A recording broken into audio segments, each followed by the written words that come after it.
Buenas tardes. Comenzamos la última sesión ya, la octava, la que tiene que ver con el último viaje del emperador Carlos V.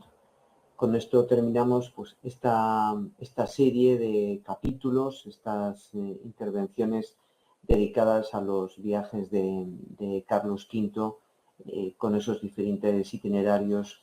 Nos hemos centrado únicamente en la península ibérica, no hemos hablado de los viajes que hizo el emperador pues, por Alemania, por Flandes, por Italia o por el norte de África. Nos hemos quedado únicamente por la península ibérica y ya digo, con esta octava sesión pues llegamos al final de este ciclo en el que hemos dado pues un repaso por algunas de las rutas, no todas las que hizo Carlos V a lo largo de su vida y las diferentes estancias que hizo en la península ibérica a lo largo de su vida. Pues bien, vamos a hablar de ese último viaje, de la abdicación de Carlos V, desde el momento en que abdica en Bruselas y decide emprender esa llegada otra vez a Castilla, el desembarco en Laredo, para ir poco a poco aproximándose hasta el monasterio jerónimo de Yuste. Bien, la última sesión la habíamos dejado hablando en la séptima, hablando del matrimonio de Carlos V con la emperatriz Isabel, los viajes que hicieron la emperatriz desde Portugal, desde Almeirín, pasando por Elvas, hasta que entra ya en la provincia de Badajoz y llega a Sevilla, y ese otro viaje de Carlos V. Bien, habíamos dejado ahí entre 1526, luego la estancia en Granada en la segunda parte de ese año 1526 hasta el mes de diciembre, en el que Carlos ha convocado las Cortes en 1520, ha convocado Cortes en Valladolid y decide regresar a Valladolid, donde nació su hijo primogénito Felipe II en mayo de 1527. Bien, lo dejábamos ahí en 1520, hacíamos algún pequeño apunte a esto que estamos viendo, a ese viaje a la coronación imperial por parte del Papa de Clemente VII en Bolonia en el año 1530, y después algún otro viaje que hacía a la conquista de Túnez, esa campaña militar que emprende cuando embarca desde Barcelona, está pasando la revista de tropas en Barcelona en 1535, embarca para acometer y ponerse, de hecho su caballo fue herido en esa campaña de Túnez, o sea, él se ponía muchas veces al frente de sus ejércitos. Carlos V era un rey que se había formado en una cultura muy caballeresca, que tenía una mentalidad en cierta manera medieval, se veía pues como la encarnación de esos grandes héroes épicos medievales, y ahí le vamos a ver pues en la batalla de Nürnberg o en la batalla en la campaña de Túnez, cosa que ya con él se va a terminar esa época. Ya su hijo Felipe II en modo alguno va a liderar esos ejércitos y esas campañas militares. Felipe II prácticamente no le gustaba nada el tema militar, las armas, ni los torneos, etcétera, etcétera. Era un rey que solía estar pues despachando papeles y entendiendo en sus palacios y en sus despachos, pues se entendían, organizaba el gobierno de esa monarquía que era gigantesca, claro.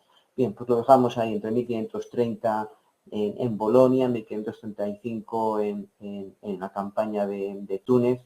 Hacíamos un pequeño apunte a 1540 con la creación de esos primeros papeles, esos primeros documentos, los más importantes, que se van a ir juntando y protegiendo del archivo de Simancas.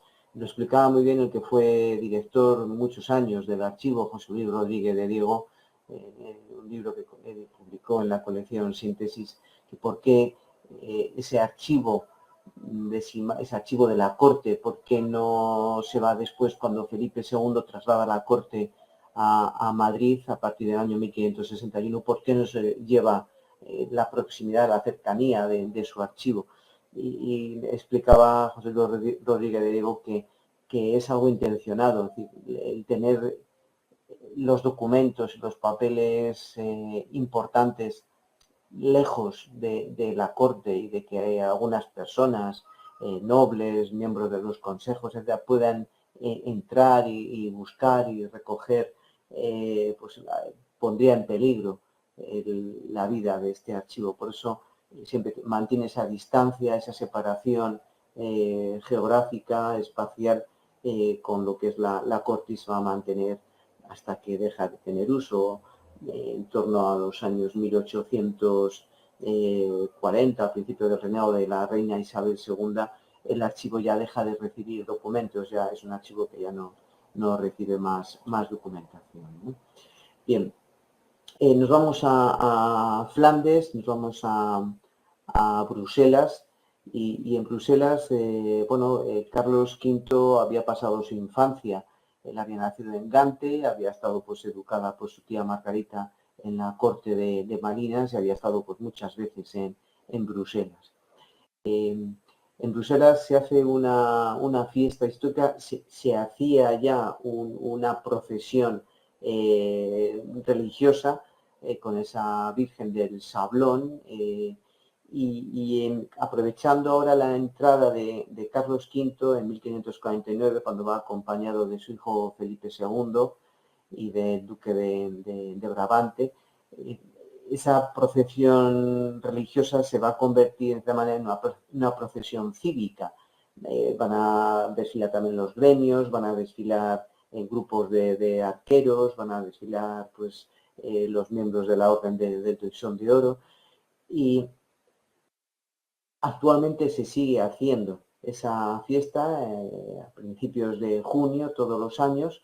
En Bruselas se celebra el famoso y el conocido el Omegang. Se ubica en la Gran Place de Bruselas, al lado justo entre el ayuntamiento y bueno, pues los edificios históricos que se pueden ver en esta Gran Place. Comienza pues al atardecer, en torno a las 7 y pico, las 8 de la tarde, va anocheciendo, y realmente es posiblemente una de las recreaciones y de las fiestas históricas más grandiosas que hay en este momento para poder ver, ¿no? Es algo fantástico. Son unas 2000 personas las que actúan.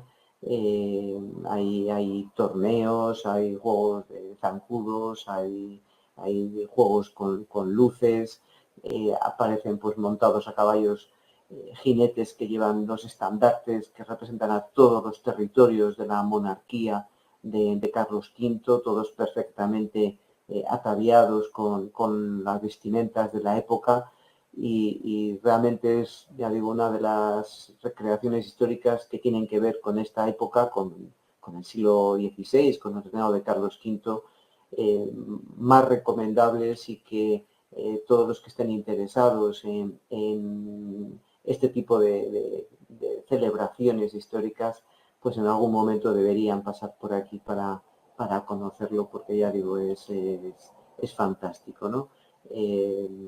Ahí es la entrada, estamos viendo la entrada de Carlos V en su carroza con esos juegos de luces. Luego, ya digo, pues irán pasando pues toda una serie de procesiones y de comitivas y de gremios de la ciudad.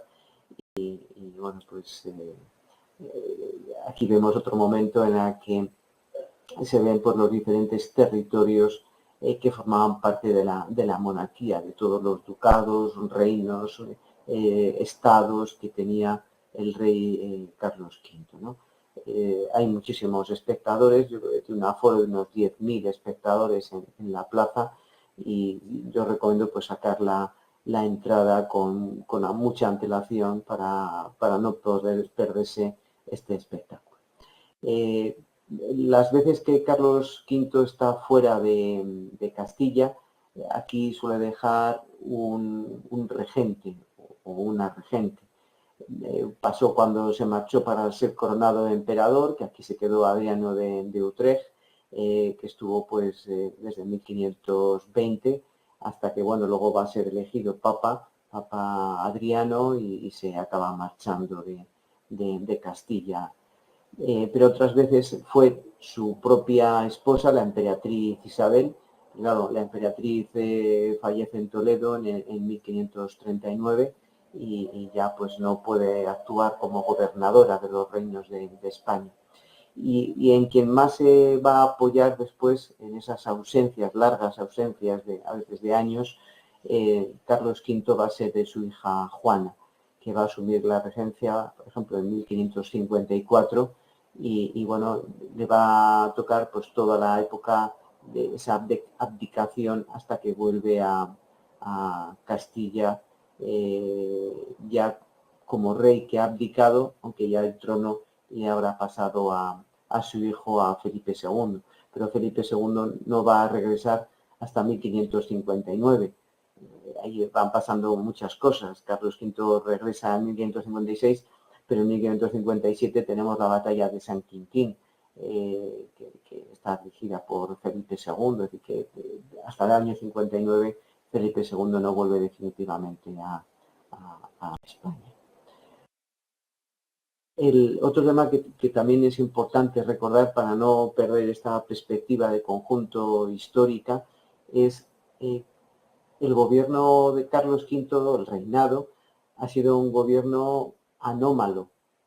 Mientras él reinaba, a la vez estaba también, vivía la reina madre, la reina legítima, Juana, en Castilla, en Tordesillas.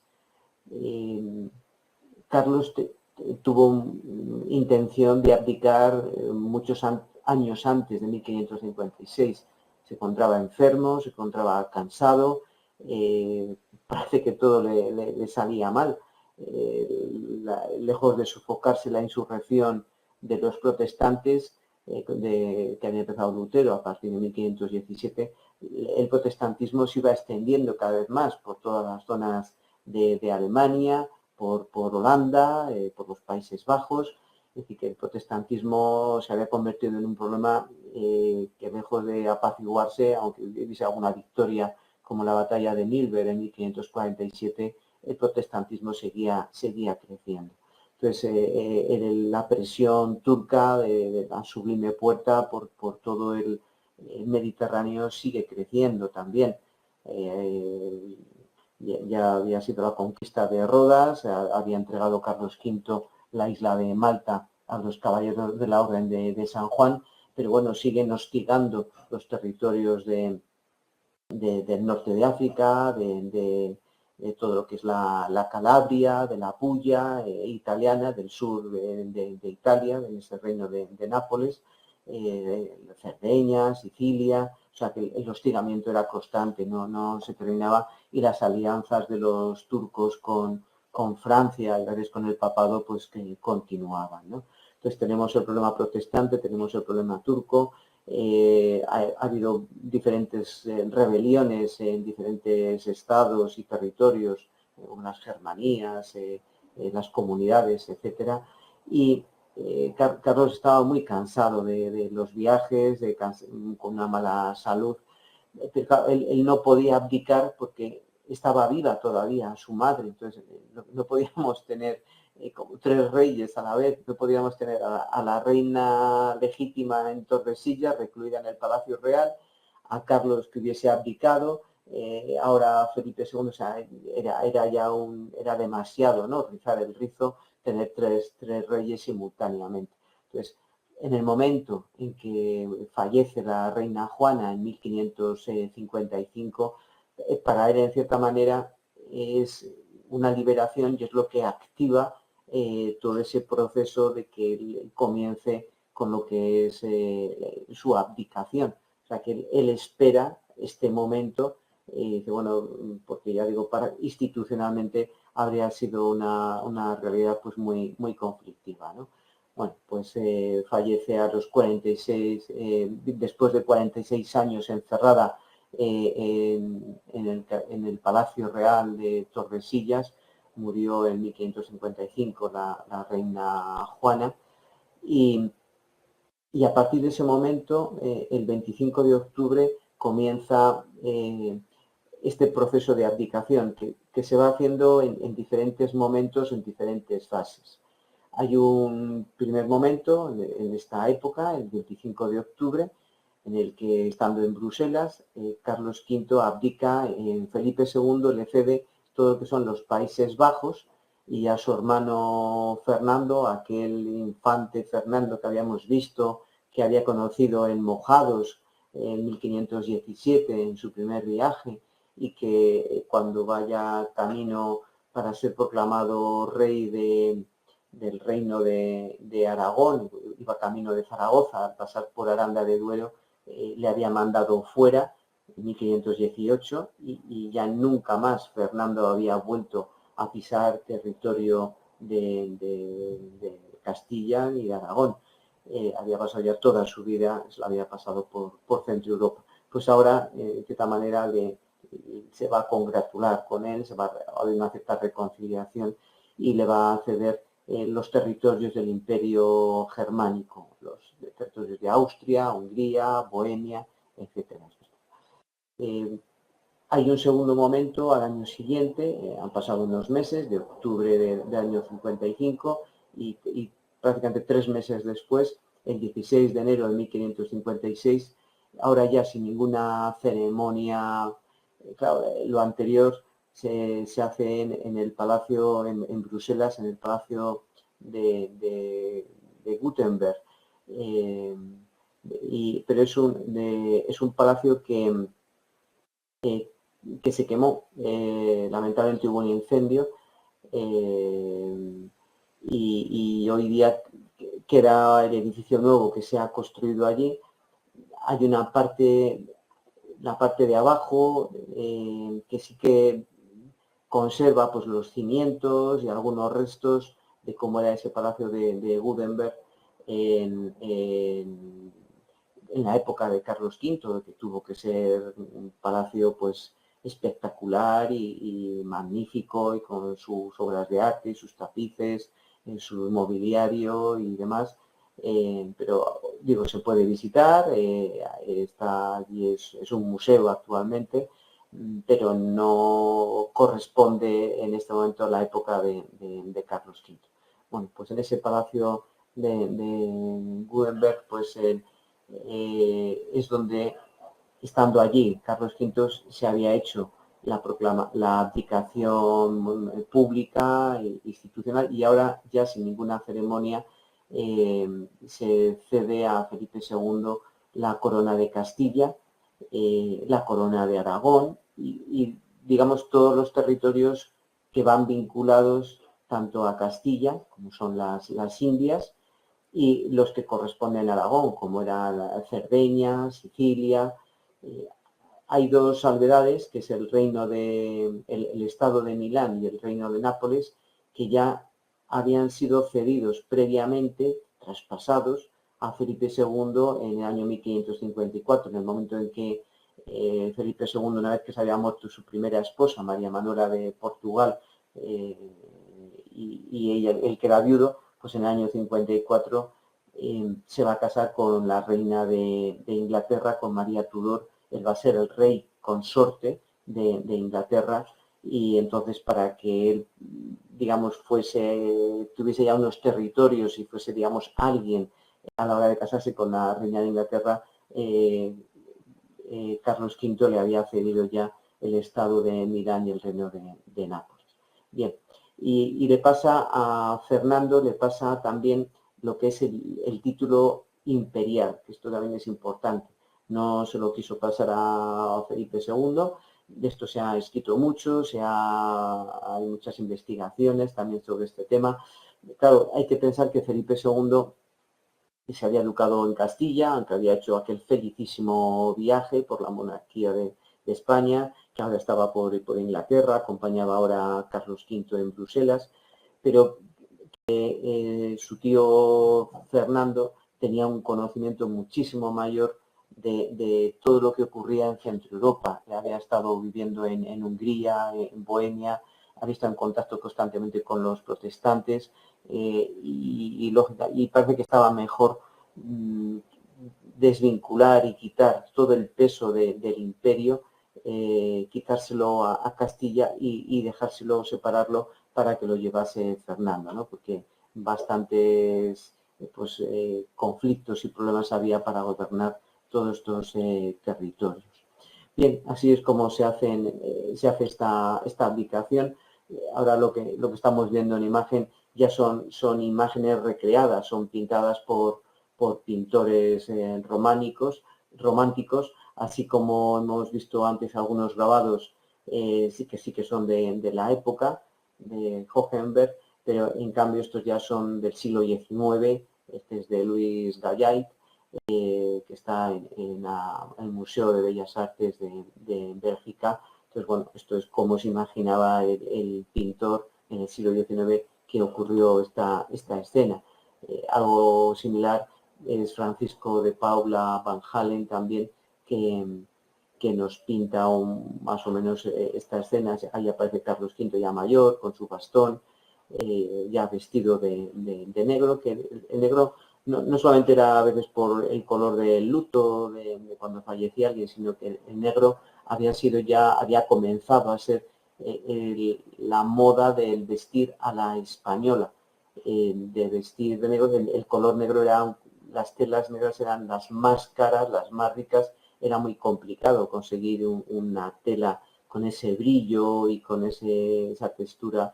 Gracias a todos los tintes que se pueden ir trayendo de América, España consigue tener esas telas ricas de color negro que dan esa elegancia, y se va imponiendo en las cortes pues la moda española, el vestir negro. Así que así vemos a Carlos V, a Felipe II, su hijo le vemos de rodillas, y a su lado pues su hermano, el infante, en este momento ya era rey de Hungría, de Bohemia, el rey Fernando. Bueno, son más imágenes, estas son de Hohenberg, tienen más que ver cómo fue esa aplicación en el Palacio de Gutenberg de Bruselas.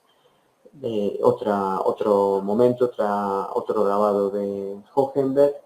Es muy interesante reconocer este texto, es muy socorrido cuando hablamos siempre de los viajes de Carlos V, y algo que el discurso que hace Carlos V cuando abdica y reconoce a Felipe II como soberano, estamos aquí ya en septiembre, octubre de 1555, este texto es un resumen de lo que ha sido la vida de este rey tan viajero, cuando dice: 9 veces estuve en Alemania, 6 en España, 7 en Italia, en 10 ocasiones vine a Flandes, 4 entré en Francia, en guerra o en paz, 2 en Inglaterra, 2 en África, navegué 8 veces por el Mediterráneo y 3 por el océano, que ahora por cuarta vez volveré a pasar por última vez.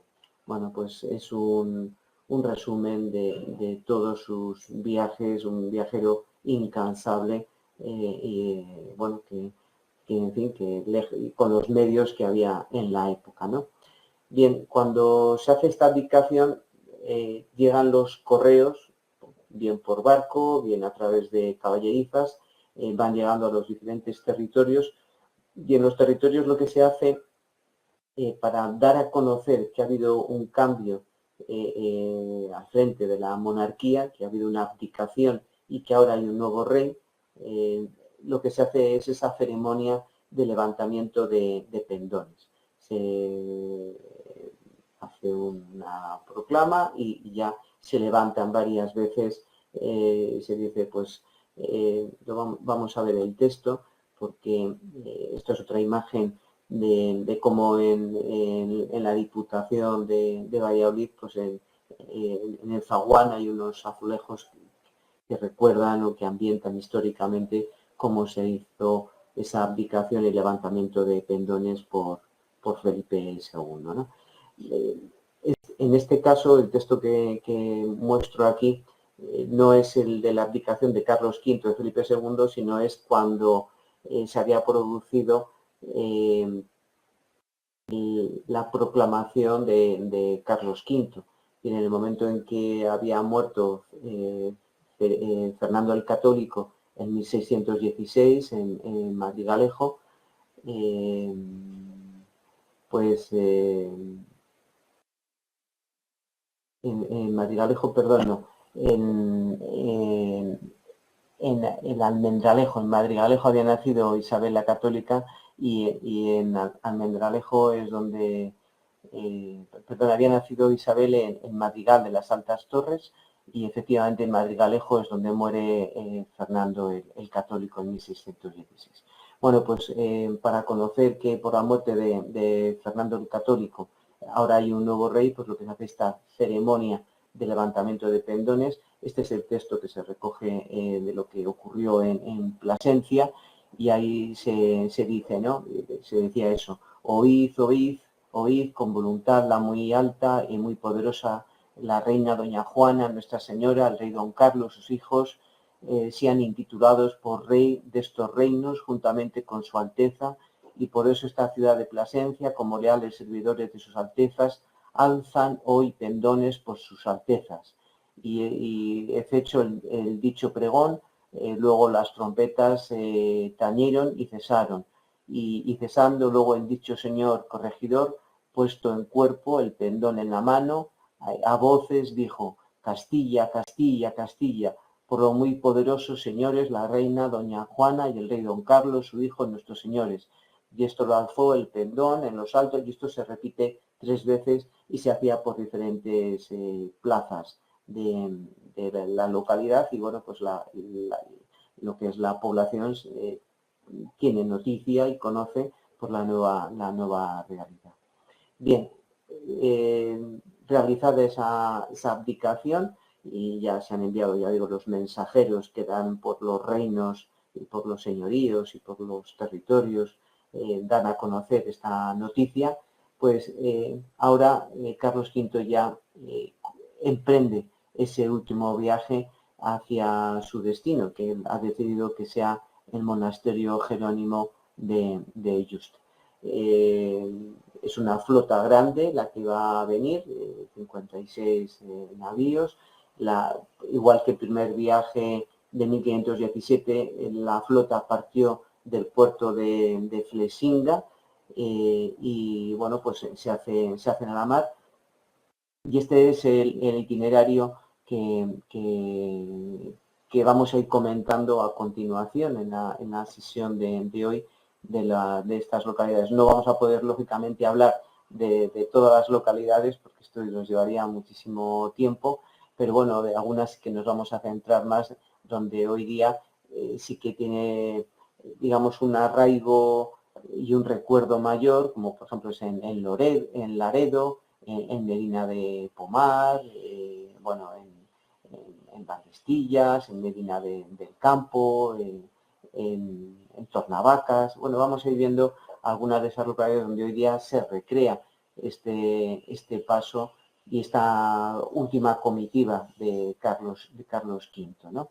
Bien, ya vemos que en esta ocasión sí que la flota no sufre ninguna tormenta ni ningún despiste, desorientación, como ya ocurrió en 1517, y llega bien al puerto de Laredo y de ahí pues, va pasando, va recorriendo pues San Puero, La Nestosa, Agüera, hay otras localidades por las que pasa esta comitiva. Insisto un poco más en este tema porque en el fondo esta ruta del último viaje de Carlos V es el que dio origen a la red de cooperación de la ruta de Carlos V. El primero que se empezó a recrear, a recordar, a conmemorar, pues fue el de 1556, el camino hacia el monasterio de Yuste. Y con esto pues se han puesto muchas iniciativas y por ejemplo, en Cantabria se hizo una señalización de todas las localidades que están en esta ruta del viaje de Carlos V y que esta es un poco la génesis luego otras muchas rutas. Pues luego ya claro, cuando fue pues en 1517, en 2017 fue el primer viaje, pues se implementa y se incentiva pues esa otra ruta del viaje de 1517 a Castilla. Y este año que viene, en 1526, en el 2026, pues tendrá especial protagonismo pues toda la ruta de los esponsales de la emperatriz Isabel y Carlos V. Y bueno, vamos un poco a golpe también de conmemoración, pero ya digo, la que siempre ha estado más arraigada y ha tenido una mayor antigüedad y un mayor reconocimiento ha sido esta ruta del último viaje del emperador. Bueno, nos quedamos con este mapa, con Burgos, Celada, Palenzuela, Torquemada, Dueñas, Cabezón de Pisuerga, Valladolid, Valdestillas, Medina del Campo, Horcajo de las Torres, Peñaranda de Bracamonte, Anaraz, Gallegos de Solmirón, Barco de Ávila, y bueno, a partir de ahí ya pasamos Tornavacas y va a llegar a Jarandilla. Ahora lo vamos a ver con más detalle esa última parte también del viaje, ¿no? Pues son en diferentes momentos toda esta ruta. Este es el mismo recorrido, la misma ruta representada en otro mapa tal vez más sencillo, más sintético, ¿no? Bien. Siempre tenemos esa pregunta que es difícil porque no tenemos ningún sitio donde se conteste de una manera expresa. ¿Por qué? ¿Por qué eligió Carlos V el monasterio de Yuste? Muchas veces pensamos, uno donde ha sido feliz, muchas veces uno piensa siempre en su infancia, cuando no ha sido pequeño, pues con su familia y bueno, pues tiene sus recuerdos de niñez y uno piensa que puede pasar pues su vejez, pasarlo pues en el sitio donde ha sido feliz en su infancia. Bueno, no es el caso. La verdad es que también Carlos V no fue educado con sus padres, tampoco había costumbre en esa época que los reyes fuesen educados por los padres, y ya tiene su tutora, a su tía Margarita, y están ahí en la corte en Malinas. Y bueno, hay muchas teorías sobre esto. Hubo un momento en que se pensó que podía ir a ese monasterio que está muy cerquita de Burgos, lo comentamos también en su momento, a Fres del Val, y que parece que estaba preparando aquel monasterio para ir a jubilarse, por decirlo así, a retirarse al monasterio de Fres del Val en Burgos. Sin embargo, la decisión final fue Yuste. ¿Por qué? Bueno, pues unos dicen por las influencias de determinados consejeros que están cercanos a él. El duque de Alba, bueno, pues tenía propiedades en Plasencia, y bueno, pues tenerle cerca al rey pues le parecía una cosa interesante. Y luego también está, y esto es pues, posiblemente de las cosas más determinantes, el clima, el buen tiempo que se disfruta en el valle de la comarca de la Vera, porque es un clima relativamente suave. Los inviernos son muy suaves, hace calor en verano, pero bueno, a partir ya del mes de febrero, de marzo, ya, claro, no tiene nada que ver con ese otro monasterio de Burgos, donde las nevadas y los fríos, pues a veces son persistentes hasta el mes de junio. A veces que en junio todavía hace fresco, ¿no? En Burgos. Y rápidamente en septiembre pues ya empieza otra vez a hacer frío, los veranos muy cortos, ¿no? Entonces, Yuste y toda esa comarca de Jarandilla, de Cuacos, gozan de un microclima, están protegidos por toda la cordillera montañosa que está al norte, y bueno, es muy abundante en agua, en frutos de huerta, en frutales. Todo el mundo la conoce, pues los famosos, las cerezas, ¿no? Del Jerte.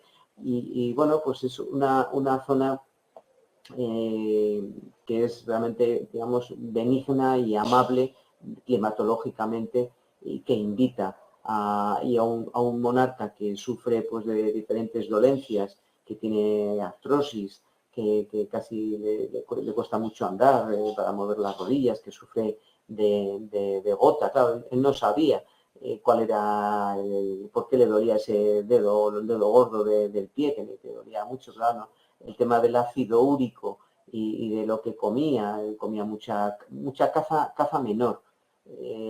No le gustaban tanto pues, la caza mayor, los corzos, los ciervos, el jabalí y demás, pero le gustaba mucho pues, las perdices, codornices, faisanes, conejos, en fin, le gustaba mucho la caza menor y luego le gustaba mucho también pues comer pues marisco, le traían carros de ostras y de otro tipo con hielo desde el Cantábrico, lo metían aprovechando esos neveros que había, esos pozos de la nieve, cogían esos bloques de hielo y ahí metían ostras y llegaban en unos días desde los puertos del Cantábrico, le traían, y bueno, pues claro, todo eso va poco a poco haciendo mella y su cuerpo pues va sufriendo. Tampoco tenía tantos años, estamos hablando de que tiene en este momento 56 años. Hoy día una persona con 56 años está francamente bien, 56 y mucho más. Pero bueno, que claro, los inviernos y la salud y la alimentación que llevaba pues no era, y bueno, el cuerpo tenía pues su desgaste, ¿no? Bien, entonces parece que ese es uno de los motivos. Luego también está la proximidad desde Jarandilla, luego Yuste, ¿no? El Cuacos de Yuste está muy cerquita también de Madrid, o sea que en muy poco tiempo la comunicación, cuando ya Felipe II está pensando en establecer por fin de una manera definitiva la corte en Madrid. Hasta este momento nunca ha habido una corte estable, fija, siempre habíamos tenido una corte itinerante. Carlos V, donde más tiempo había estado, pues había sido en Valladolid, y luego pues había estado mucho tiempo también en Toledo, había estado pues en Barcelona, ha estado en Granada, estuvo en muchos sitios, pero donde más tiempo estuvo en Valladolid, ¿no? Bien, y entonces esa proximidad a Madrid, también en un momento en que el Mediterráneo empieza a perder importancia estratégica y que con el descubrimiento de América, de las Indias, con esa casa de la contratación y ese comercio que se monopoliza en Sevilla, el eje estratégico empieza a girar, empieza a bascular poco a poco hacia el Atlántico. A partir ya del siglo XVI, el mar que va a cobrar mayor importancia va a ser el Atlántico, por lo menos para la monarquía de España, ¿no? Bien. Se hace así el desembarco en Laredo, donde llega el 28 de septiembre de 1556, acompañada pues, de su hermana Leonor y bueno, viene acompañada de más personas de la corte, y esto es lo que se escenifica todos los años en la playa de la Salve,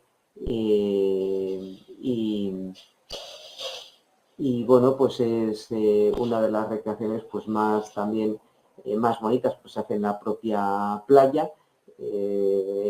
Ahí hay un barco que simula y que hace pues de donde aparece el emperador con su familia y con toda la corte. Y bueno, pues toda la decoración que se hace en Laredo en este momento, los recuerdos que hay, este gusto que hay en Laredo, se organiza pues un gran mercado para esos días, que en algunos momentos pues el propio emperador va a recorrer. Esto, bueno, pues ya un poco más la ficción, pero está bien que se recuerde esa estancia durante estos días después del viaje. Hay que pensar que en este momento el rey viene acompañado de un grupo de nobles, de clérigos, de consejeros, vienen castellanos, vienen flamencos, que viene su guardia personal, de navarreros, que viene un grupo también de servidores cualificados, viene con sus médicos, con eclesiásticos que le van a atender, no los eclesiásticos altos eclesiásticos, que ya son cargos casi de la alta jerarquía, sino ahora ya son los que van a oficiar por las diferentes ceremonias religiosas. Vienen también artistas y luego vienen muchos oficios cortesanos, vienen cocineros, salseros, mayordomos, armeros, caballerizos, roperos, sombrereros, halconeros, maestros cerveceros, etcétera, etcétera. A Carlos V sabemos siempre que le gustaba mucho el tema de la cerveza y se va a retirar a Yuste con varios maestros cerveceros. Le habría gustado desde joven el gusto allí en los Países Bajos, y aquí en Castilla, por el clima, tenemos algo que es más cotizado, que es el vino, que tiene una mayor cualificación, tiene más calidad y es algo superior. En Flandes no tienen ese clima que permita tener buenos vinos, entonces se recurre a la cerveza, pero bueno, él tenía sus gustos y le gustaba más la cerveza que el vino. Y bueno, y luego hay otros acompañantes ya de las localidades, nobles locales, el pueblo que le sale a recibir, etcétera. Aquí en el propio Laredo hay dos grupos recreacionistas. Uno se llama el Palenque, que tiene todo tipo de vestidos. Tiene vestidos de alta nobleza y en algunas ocasiones van vestidos como miembros de esa alta nobleza.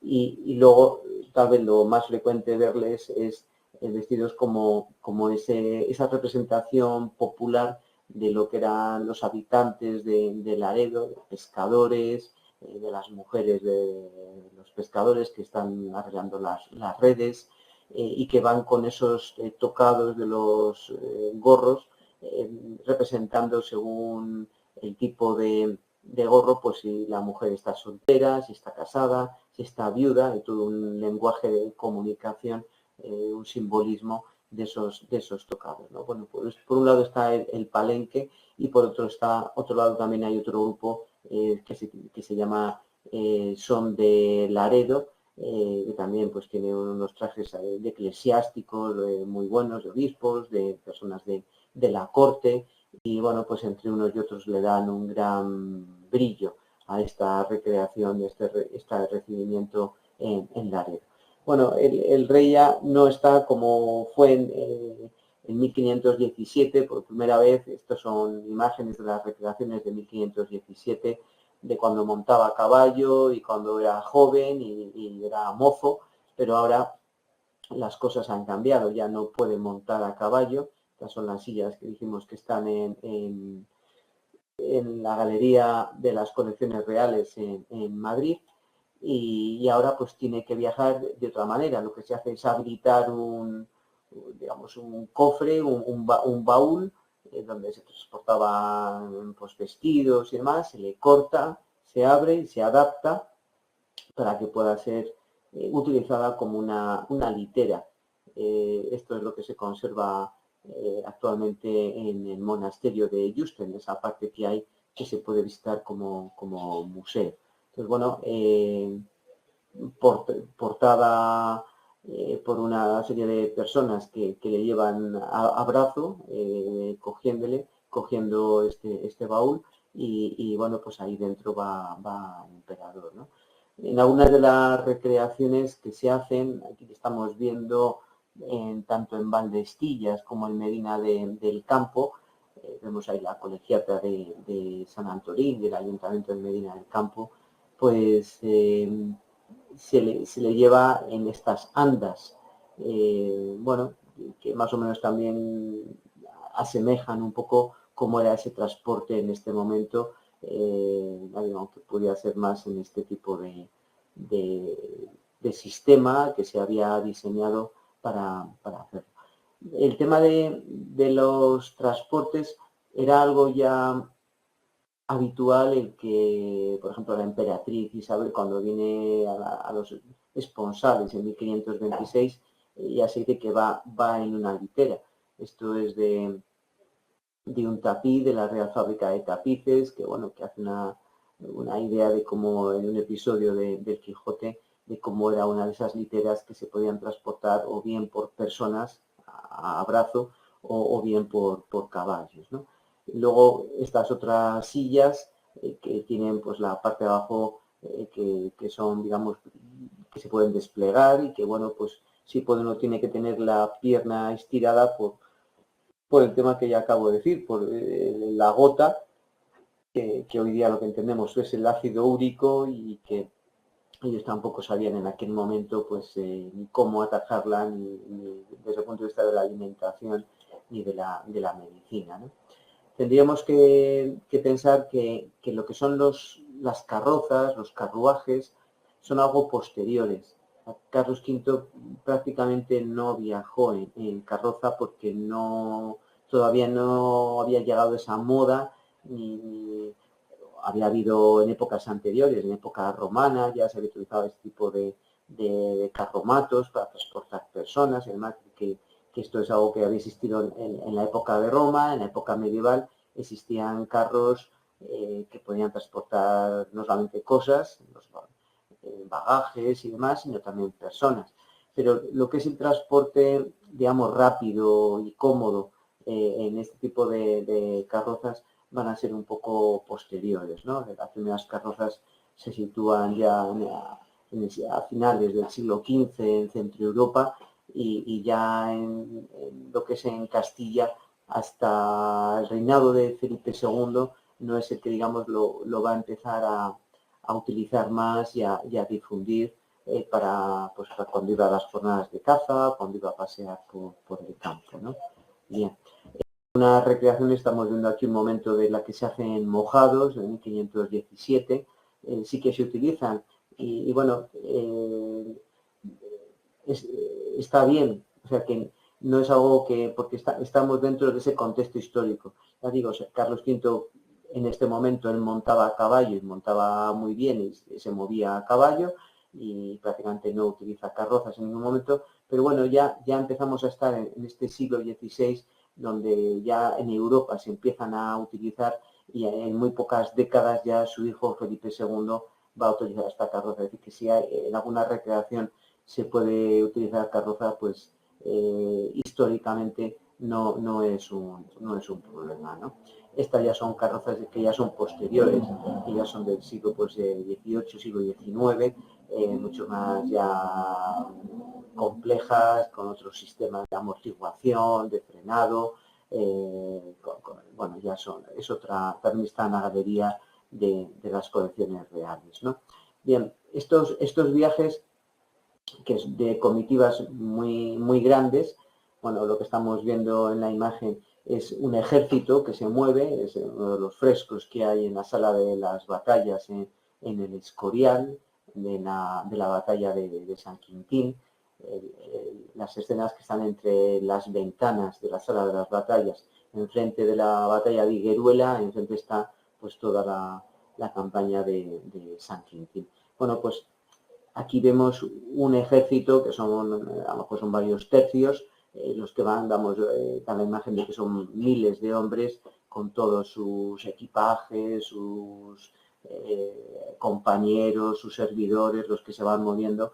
Entendemos que será pues como una escena de lo que era el camino español, que partía desde Milán, iba hacia Luxemburgo, atravesando todo Centro Europa para llegar a los Países Bajos. Bien, pero bueno, nos podemos hacer una idea de cómo era el transporte de todas estas comitivas, que a veces son cientos o puede ser miles de personas. En este caso, la de 1556, la comitiva es muchísimo más reducida. Carlos V ya está enfermo, no tiene ganas de fiesta, no se hace acompañar de tanta gente, pero en otros viajes sí que fue de esta manera y había que avisar se encargaba de ello lo que era un oficio que había, que era el aposentador, que tenía que ir buscando con antelación pues dónde se iban a alojar, decorando habitaciones. A veces se llevaban unos tapices que se enrollaban, se llevaban en unas grandes cajas de madera y se enrollaban y así se transportaban los tapices y se colocaban en los lugares donde iba a estar aposentado pues el rey, el monarca en esos momentos, y hay que organizar pues la comida, la limpieza, la decoración, etcétera, etcétera. Bueno, y hay también algunas exenciones de alojamiento, porque hay gente que tiene localidades que tienen privilegios y a veces utilizan esos privilegios para no sufrir todo el coste de lo que era tener que alojar pues, a todas estas comitivas. En otras ocasiones también, según iba pasando el monarca, pues se hacían estos juegos de cañas, los torneos y demás, pero en esta ocasión, en 1556, prácticamente son inexistentes, porque ya digo, Carlos V tiene relativa prisa por llegar a Yuste, no está con ganas de fiestas ni de este tipo de celebraciones, y en este caso, pues esto se va dejando de lado. Después de Laredo y las localidades de Cantabria que se van pasando, una de las que más recuerdan también este paso es Medina de Pomar, donde bueno, existe un castillo medieval y hay un museo y tiene determinadas pues, piezas que recuerdan esa estancia también de Carlos V, ¿no? El 9 de octubre pues pasa por Medina de Pomar, camino de Yuste, y así se hace esa recreación por las diferentes calles de Medina de Pomar, que es una fiesta pues muy señalada, que ya tiene una tradición larga y que van muchísimos visitantes de otros lugares pues aprovechando para conocer Medina de Pomar y para disfrutar de este día festivo, ¿no? Bien, me voy saltando pues todo el resto de la provincia de Burgos, de Palencia, de Palenzuela, etcétera, y llegamos a la provincia de Valladolid y me paro muy rápidamente en el monasterio de Nuestra Señora de Palazuelos, en Cabezón de Pisuerga. Aquí es donde Carlos V va a conocer a su nieto, al que será después príncipe don Carlos, al hijo de Felipe II. Y es curioso porque según las crónicas y lo que podemos leer, parece que no le causó muy buena impresión. Carlos V, como venía enfermo y se iba para Yuste, se había traído, por ejemplo, una estufa de estas pues redondas, con su salida pues como para una chimenea y demás, y a Carlos, al príncipe, al infante Carlos, pues le gustó y que decía que si se la daba, ¿no? Y el emperador yo creo que le diría, mira, a este chico no parece que esté muy espabilado, o sea que yo me la traigo en barco con todo el mimo para mi vejez, para estar bien atendido ahí, pasar los inviernos caliente, y bueno, pues estaba detrás de la estufa, ¿no? Bueno, no le causó muy buena impresión, luego ya sabemos que tampoco tuvo, pues que murió de una manera prematura, ¿no? Y bueno, en unas circunstancias un tanto peculiares, ¿no? Pues, por la conjura que hizo contra su padre, contra Felipe II, una conspiración y bueno, que muere encarcelado, etcétera. Bien.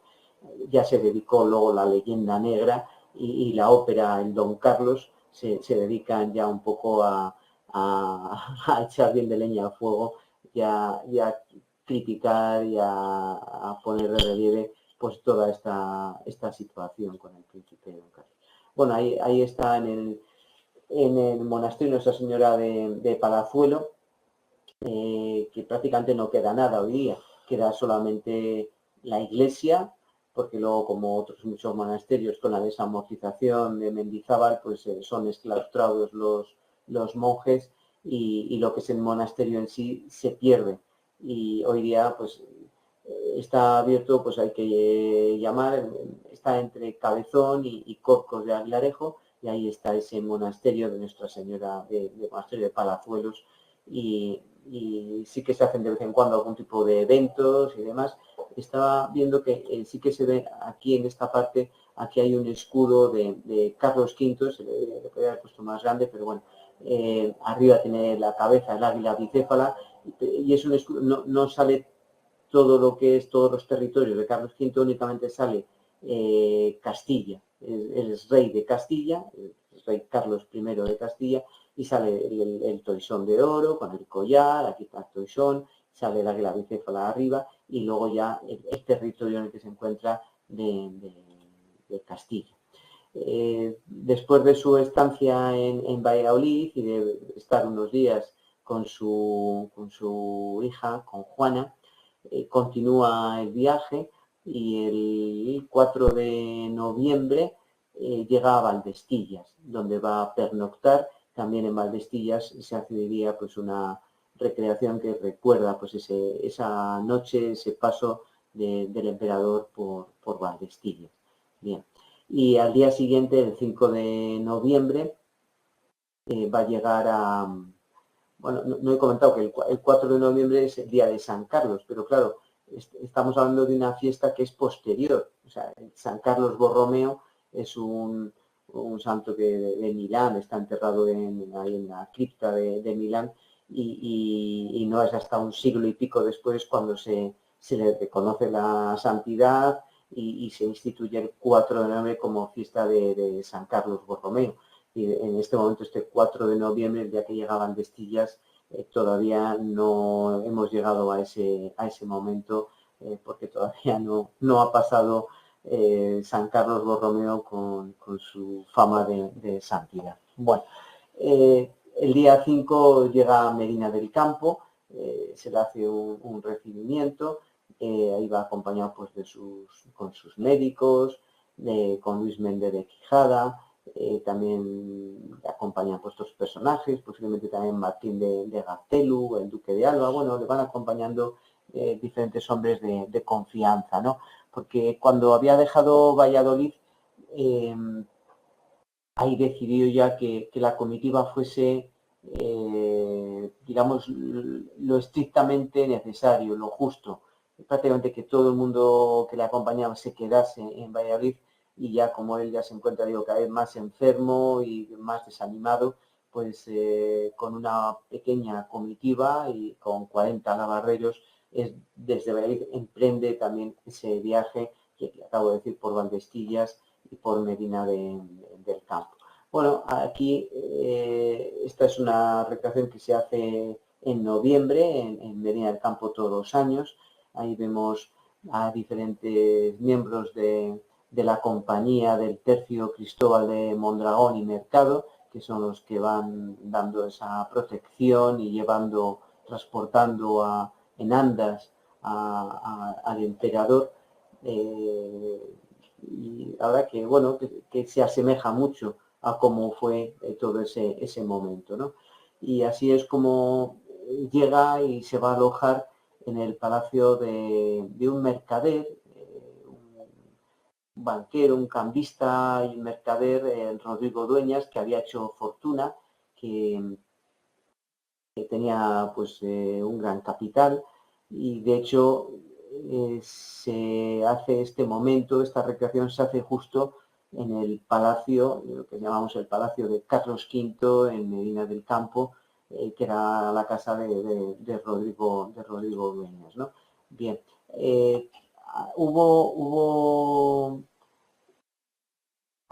momento, aquí hay una historia que bueno, diferentes cronistas cuentan, pero parece que hubo un malentendido entre Carlos V y don Rodrigo Dueñas. Este mercader pues parece que tenía intención de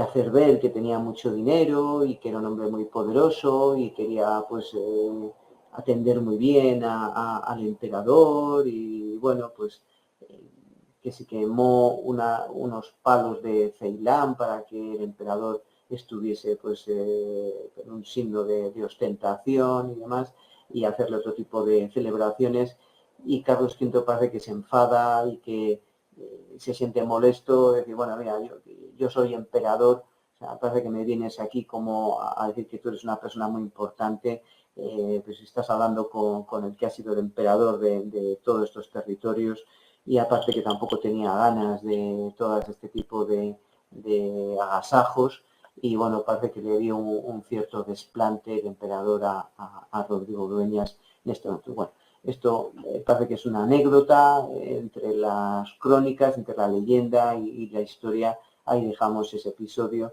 que bueno, de cierta manera también se hace esta recreación que está muy bien. Continuamos el camino, nos habíamos dejado ahí pues Horcajo de las Torres, vamos siguiendo sucesivas, actual provincia de Ávila, vamos bajando y bueno, llegamos al puerto de Tornavacas. Ahí parece que hay una pequeña discusión, se podía haber seguido un camino por Plasencia, que habría sido un camino pues mucho más cómodo, pero habría sido más largo y se habría tardado más días.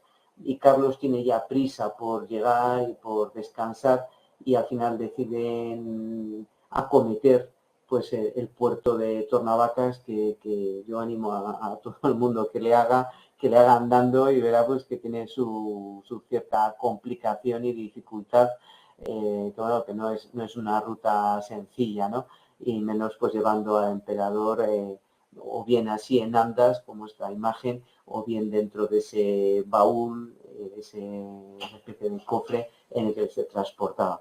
Pero ya digo, Carlos tenía ganas de llegar el objetivo era Yuste, y bueno, pues se decide utilizar el camino más rápido, aunque sea un poco más tortuoso.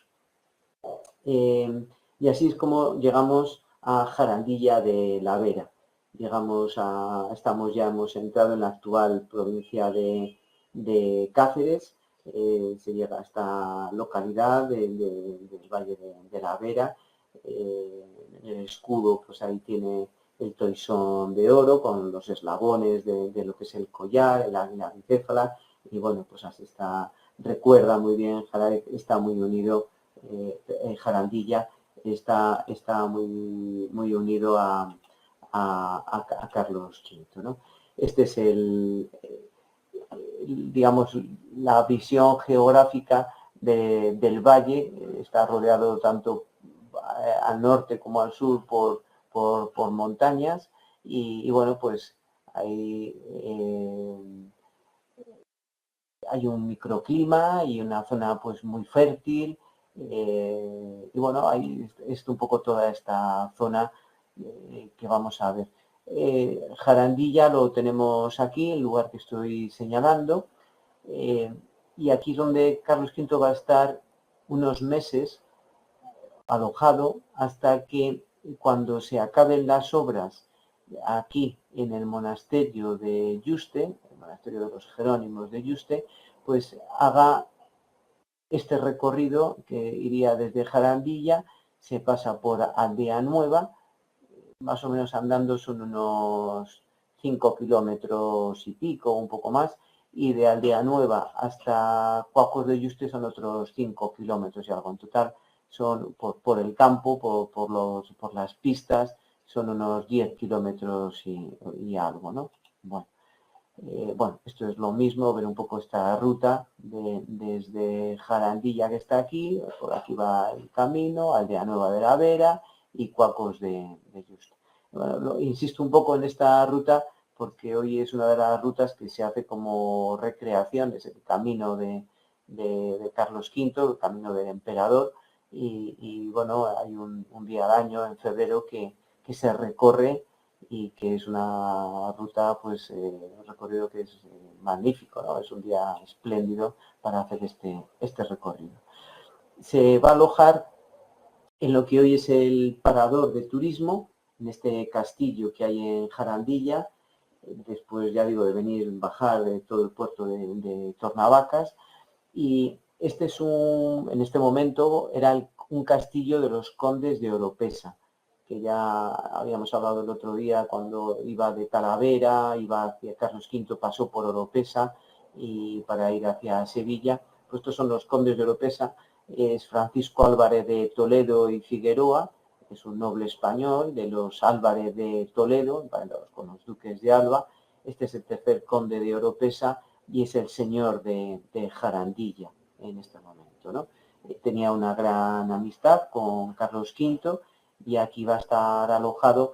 Él se queda aquí desde que llega en noviembre de 1556 hasta que se arregla, se acondiciona las salas, porque necesitaba el monasterio de Yuste, lógicamente estaba preparado aquello para la vida de los monjes jerónimos, pero no estaba preparado para las estancias de un emperador. Entonces hay que hacer unas obras, una remodelación, y en esos meses, todo el mes de noviembre, diciembre, enero y unos días de febrero, es lo que se tarda esos casi 4 meses en acondicionar el monasterio para que el rey pueda ir para allá. Mientras tanto, se va a quedar aquí en este castillo de Jarandilla. Una vez que se termina, se había llegado el 12 de noviembre, se queda en este castillo de los condes de Oropesa y el 3 de febrero del año 1557 es cuando va a hacer ese otro viaje pasando por Aldea Nueva, va a hacer el viaje ya una vez que ya le han arreglado y acondicionado las estancias en el monasterio de Yuste, va a ir para allá. La verdad que en Yuste no va a vivir mucho tiempo. Estamos hablando de que va a llegar en febrero del año 57 y va a morir al año siguiente, el 21 de septiembre del año 1558. O sea que no es mucho tiempo. Yo creo que él tendría previsto haber tenido un retiro y una estancia pues mucho más prolongada, pero la salud no le acompañó. Ya sabemos que Carlos V al final no murió pues de todas esas enfermedades que traía, con sus artrosis y sus dolores y demás. Hay un libro que lo cuenta muy bien, el de Agustín García Simón, lo titula El ocaso del emperador, y cuenta, pues, primero cuenta todo lo que comía y cómo era su vida en Yuste, y cuenta también, pues, todo cómo le atendían los médicos, las enfermedades y las dolencias que tenía. Pero ya sabemos, esto fue a raíz de una persona que una vez que se abrió, claro, una vez que se la entierra en Yuste, luego Felipe II se llevó su cuerpo, los restos, ¿no? Y se los llevó al Escorial, cuando acabó el Escorial, que se empezó a construir después de la batalla de San Quintín. Y en una ocasión que se abrió, pues una persona robó uno de los dedos, el meñique. Y bueno, luego la familia, afortunadamente, en un acto de generosidad, decidió devolverlo y aprovechando esa entrega, esa devolución del dedo meñique, pues los médicos hicieron un análisis que daba algo de tejido, de piel y demás en ese dedo, y se determinó que la causa de la muerte de Carlos V había sido por malaria, que le había picado el mosquito, el anófeles, bueno, pues que pone los huevos en las charcas, y en este sitio que hay muchas charcas, ahí tenemos el estanque que hay justo en los jardines del monasterio de Yuste, pues el mosquito transmite esa enfermedad de la malaria y al final Carlos V muere de malaria, ¿no? Al final, pues el emperador poderoso muere picado por un mosquito, ¿no? Este es el destino, de la vida, ¿no? Y este cambio, este viaje desde Jarandilla hasta el monasterio de Yuste, es la que se hace todos los años, tanto el primer fin de semana se hace tanto andando como a caballo. Por lo menos yo personalmente lo he hecho andando. Yo pensé que iba a ser un grupo reducido de personas que lo íbamos a hacer. ¿Cuál fue mi sorpresa? Que ahí se estimó que ese día, yo creo que lo he hecho en el año 2023, creo que fue, en el 23, hizo un día muy bueno y se calculó que éramos unas 10.000 personas. 10.000 personas quiere decir que íbamos como en una comitiva, no es una procesión. O sea, no es que no te puedas perder, es que estás con muchísima gente y vas siguiendo todo el tiempo al grupo de gente. Hay momentos en que te dan para avituallamiento, que hay agua, que hay bocadillos, que, bueno, está muy bien organizado, está esta zona ya empiezan a estar los árboles en flor en el mes de febrero y es una de las recreaciones de Carlos V que recuerdo más bonitas por hacer esa ruta y recreando de cómo salimos de Jarandilla, cómo pasamos por Allanueva y cómo llegamos a Cuapos de Yuste y luego subimos al monasterio de Jerónimo, ¿no? de Yuste. Bueno, y otro día se hace andando. Es una recreación, ya digo, que es muy conocida también en toda la comarca y por mucha gente que da alrededor y que lo tienen anotado y son fieles a esta excursión campestre a Carlos V. Bueno, esto son las estancias que se habían habilitado en el monasterio de Yuste, y que hubo que habilitar pues estas dependencias para que tuviese más luz, más aire, pudiese disfrutar de unas mayores comodidades, ¿no? Esto ya son recreaciones que se pueden ver de cómo pudieron ser esos momentos de Carlos V en este monasterio. Carlos V toda su vida tan vinculado y tan unido a las órdenes religiosas, a los monasterios y en concreto la monarquía de España, que estaba muy unida a la orden jerónima. Cuando Felipe II construye el monasterio de Escorial, también se va a entregar a los frailes jerónimos, es decir, que esto era una constante, ¿no? Aquí volveríamos otra vez a los cuadros ya románticos. Bueno, este es lo que representaría, pintado, ya digo, de una manera figurada, imaginada, de la presentación del hijo, el hijo de Carlos V. Sabemos que ya una vez que murió la emperatriz Isabel, él en una estancia en Alemania, pues va a tener un hijo con Bárbara Blomberg, que yo no sé si lo he comentado en algún momento, pero bueno, que hoy día está enterrada en Colindres, en Cantabria, en el monasterio de capuchinos de Monteán. Bueno, pues Jeromín, porque el primer marido que tuvo Bárbara Blomberg después se llamaba Jerónimo, entonces bueno, pues a él le dan el nombre como a su padre, ¿no? De su padre Jerónimo, pues Jeromín, ¿no? El padre que le da, el padre adoptivo, digamos, ¿no? Bien, pues aquí le traen y le trae su tutor, que era Luis Quijada. Luis Quijada, es que la historia de Jerónimo, que luego será Juan de Austria, es una historia muy larga y muy interesante. Y bueno, así por abreviarla un poco, pues el primero se había educado a los primeros años en Alemania, luego la cosa se ve que no funcionaba. A Bárbara Blomberg se la trae a Castilla, estuvo en el monasterio de las monjas de San Cebrián de Mazote y luego ya se va para Colindres y bueno, ya ahí falleció, ¿no?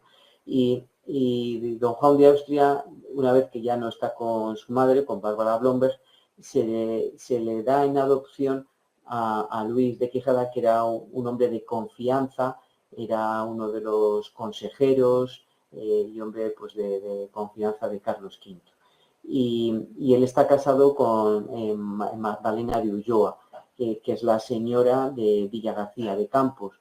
Allí tenía un castillo que dentro tenía acondicionado una zona que era como un palacio, que se ha recuperado una parte actualmente. Y luego, con el tiempo, Magdalena de Ulloa, de hecho, Magdalena de Ulloa y Luis Quijada están enterrados en la colegiata de San Luis, que ahora está regentada por los jesuitas. Y Magdalena de Ulloa va a propiciar que los jesuitas hagan esa colegiata con todo ese edificio, con su residencia, con una iglesia impresionante. Ahí están ellos enterrados, ¿no? Bueno, y ahí se educa el que será don Juan de Austria, pero en este momento es Jeromín. Y Luis de Quijada, en un momento dado, le aloja en Cuapos de Yuste y un día le lleva para que le conozca a su padre. Juan de Austria no se lo dice, no lo sabe, no sabe que Carlos V es su padre. Simplemente se le presentan, Carlos V tenía interés en conocerle y bueno, yo creo que la edad más o menos de Juan de Austria en este momento serían en torno a unos 13 años, si estamos hablando del año 1557, 1558, ya digo, por la fecha de nacimiento de Juan de Austria, estamos hablando, yo creo que no, entre 12 y 13 años, ¿no? Aproximadamente.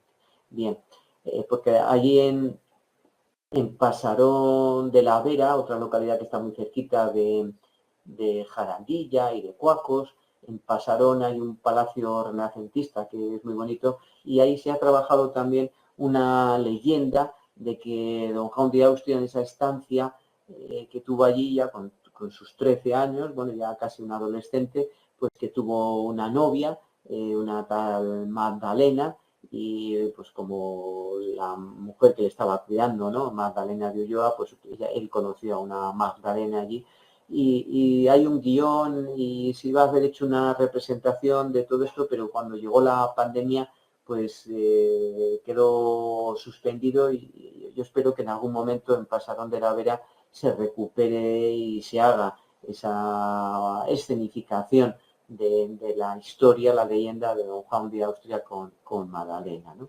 Bueno, esto es el cuadro romántico de Luis de Quijada. Luis de Quijada luego la verdad que va a tener un final triste, porque cuando ya sea mayor don Juan de Austria y se le encargue sofocar la rebelión de las Alpujarras de 1568-69, están allí un tiempo, ¿no? Sofocando aquella rebelión. Su ayo, su tutor, va a ser herido y va a fallecer allí en esa rebelión de las Alpujarras, cosa que a Juan de Austria lo va a llevar de una manera pues le va a afectar mucho, ¿no? Esa pérdida que había sido casi como su padre, ¿no? En ese momento, ¿no? Bien, aquí otro cuadro romántico. Aquí tendremos a Carlos V paseando por los jardines de Yuste y pone ahí en esa lápida es una leyenda, un epitafio en latín, ex maximum mínimo, el que ha sido emperador de todos los territorios, el hombre más poderoso del mundo, más fuerte, con más poder, con más capacidad de hacer ejércitos, de mandar ejércitos, etcétera, etcétera, de repente está abandonado, está, digamos, separado del poder, está en un monasterio apartado de la corte, aunque luego, esto es una visión, ya digo, romántica. Luego la verdad es que Carlos V, en este año y pico que estuvo en Yuste, él seguía influyendo mucho en Felipe II. Él seguía mandándole cartas, dándoles instrucciones, seguía muy de cerca todo lo que estaba ocurriendo, por correspondencia, y que bueno, esta es una imagen un tanto idílica de ese retiro, ese abandono, una imagen más como de un cartujo, pero no era así. Carlos V tenía sus médicos, sus maestros cerveceros, tenía su corte allí pequeña, pero tenía y estaba informado muy bien de lo que estaba pasando en todo el momento, ¿no? Pero bueno, ahí queda esa idea, ese mensaje, ¿no? De quien ha tenido todo en la vida y ha sido el hombre más fuerte, ahora pues pasas a lo menos, a la nada, ¿no? En este momento, ¿no? Y ya, bueno, pues el fallecimiento en septiembre, ya digo, pues por esa picadura de un mosquito que le transmite la malaria. Estos son los grabados que se hacen de cómo fueron las exequias. Claro, se hacen funerales, se montan arquitecturas efímeras por muchas iglesias, por muchos sitios, para recordar la memoria de Carlos V, ¿no? Esto es en Flandes, en Bruselas, pues todo cómo se hace esta comitiva, que si vamos viendo van de luto.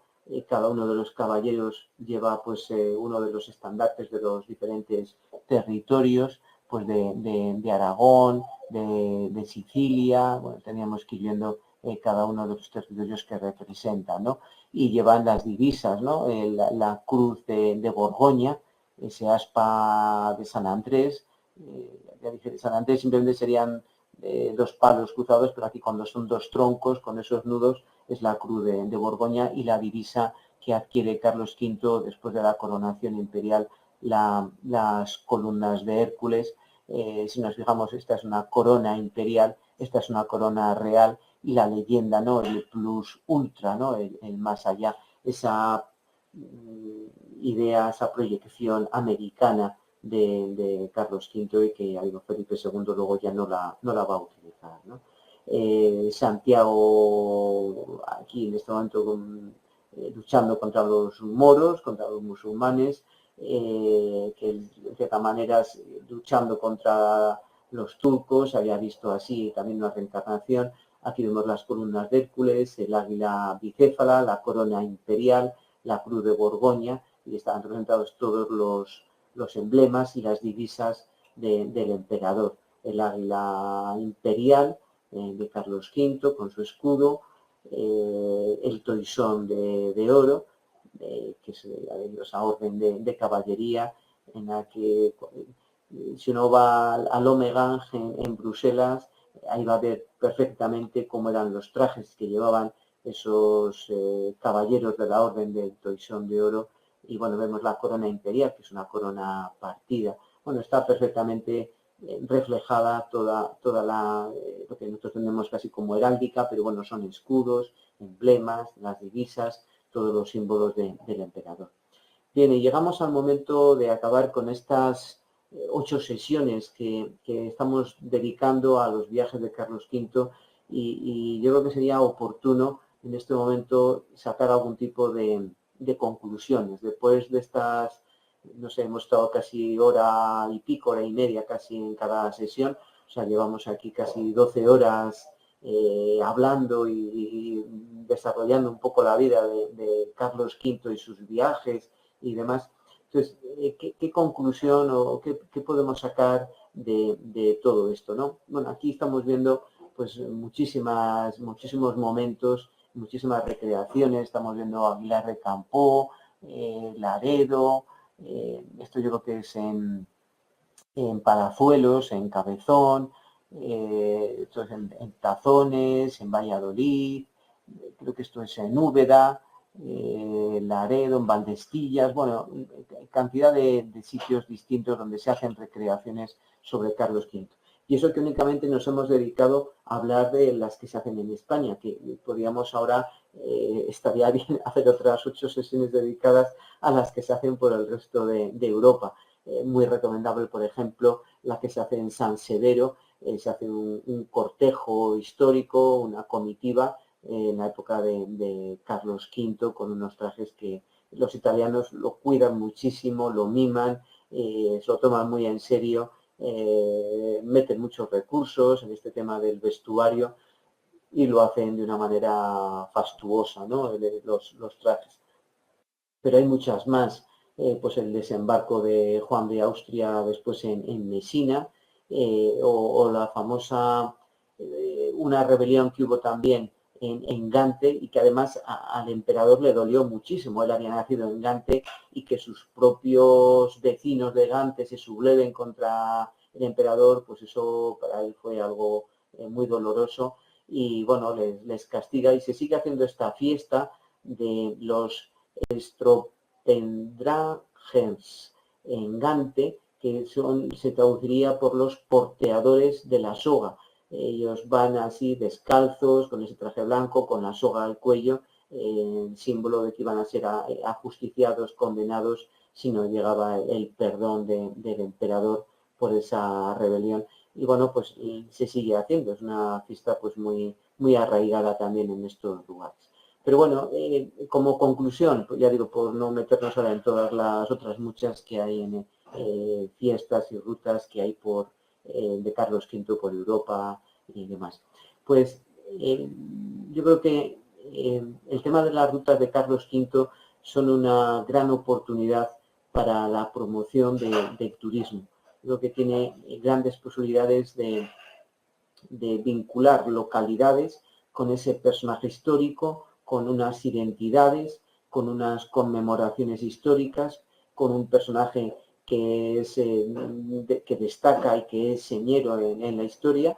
En unos sitios es bien recordado y se le magnifica, no sé, pues en Granada, claro, como se construye la catedral, se construye la universidad.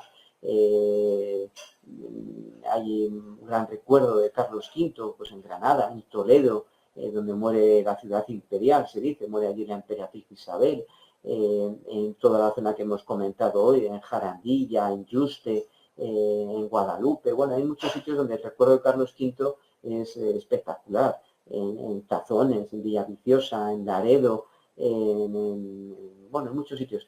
Hay otros donde tal vez el curso de la historia, como por ejemplo hayan tenido más protagonismo las comunidades de Castilla, pues se le ve como ese personaje que vino con mal pie, que vino avasallando y que tuvo pues esa rebelión en contra de su absolutismo y tal.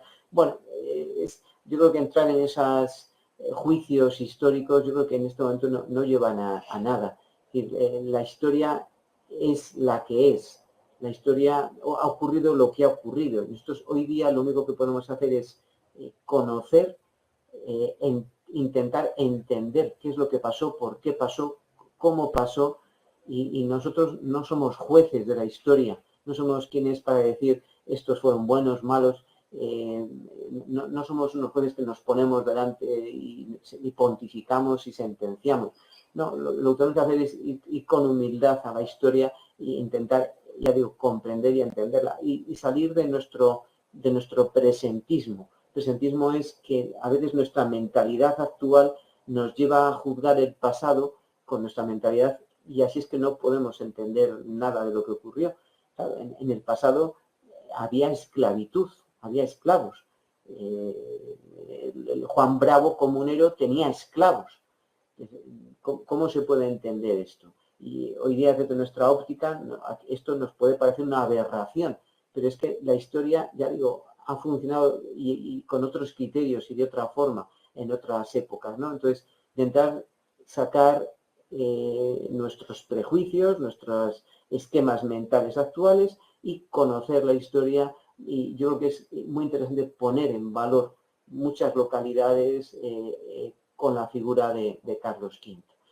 Yo creo que la novedad de la red de rutas de Carlos V pues es dar una visión conjunta de todas estas rutas. Nos quedan muchos otros viajes que hizo Carlos V por la península, pero articular, sistematizar, darle una unidad al primer viaje, al último viaje, a la ruta de los esponsales, pues yo creo que es algo muy positivo y que ahí la red de cooperación de la ruta de Carlos V está trabajando muy bien. La figura de Carlos V es un patrimonio inmaterial que nos permite recorrer prácticamente toda la geografía española. Entonces, estamos ante un producto histórico que se transforma después, tiene una proyección turística, cultural, muy original y que es muy interesante pues sacarle ese aprovechamiento, digamos, porque la historia a veces cuesta mucho darla a conocer. Dar una conferencia o otro tipo de formatos, pues en fin, unas clases son muy reducidas y no se llega casi a nadie. En cambio, este tipo de fiestas históricas y de recreaciones y de comitivas, pues hace que de una manera popular se pueda transmitir y divulgar y hacer llegar al gran público pues esta parte de la historia. Los vestidos estarán mejor o peor, se hará con mayor o menor rigor histórico, con mayor o menor calidad, el protocolo, el ceremonial de la época, la música, etcétera, etcétera. Pero bueno, lo importante es tenerlo, recuperarlo y ya iremos trabajando en ganar en esa calidad. Poco a poco pues irán mejorando los vestidos, iremos explicando pues cómo era un oficio religioso al que asistía Carlos V, cómo eran unas cortes o cómo eran determinado ceremonial, ¿no? O cómo se dirigían los nobles al emperador, ¿no? Aprovechando la serie que se hizo, una serie que hicimos de 5 capítulos, tras las huellas del emperador, las huellas de Carlos V, pues ahí yo creo que nos dimos cuenta también de este potencial, de todo este recurso turístico y de cómo la historia, que es un gran patrimonio que tenemos muchísima historia, lo único que a veces no la sabemos poner en valor. La conocemos nosotros o en las diferentes localidades, pero no pensamos que a mucha gente de otras localidades, de otras ciudades, de otras comunidades autónomas o de otros países les podría interesar nuestra historia. Entonces, este es un buen momento y un buen recurso para dar a conocer esa historia y, por ejemplo, acompañando pues todas esas fiestas históricas, por ejemplo, con el tema de la gastronomía, el poner en marcha esas cocinas, esa ruta de Imperial Kitchen, esos restaurantes que tienen un distintivo donde puede uno comer un menú que le gustó Carlos V, pues esto es muy importante, claro, saber explicar que hay un antes y después también. Además, Carlos V coincide el momento en que se acaba de descubrir América y llegan en este momento cantidad de productos que aquí no se conocían. Y llega la patata, y llega el chocolate, y llega el tomate, y llegan los pimientos, y en fin, llegan muchísimos productos. Bueno, y hay que saber adaptar también la cocina y los gustos que había en aquella época a nuestros gustos actuales, que han cambiado y han evolucionado muchísimo. Y a veces arraigarlo a los productos de las localidades.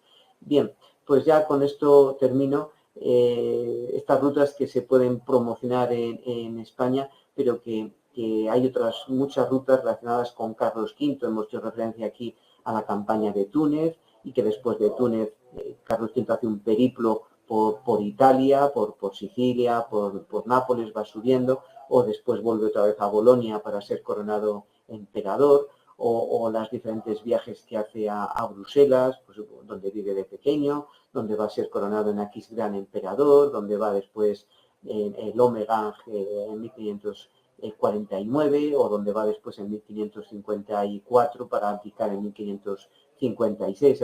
Hay muchísimos lugares de Europa que están vinculados y luego también de América, porque en América muchísimas ciudades, muchísimas universidades, catedrales, hospitales se van a ir fundando durante el reinado, en esta primera mitad del siglo XVI, durante el reinado de Carlos V.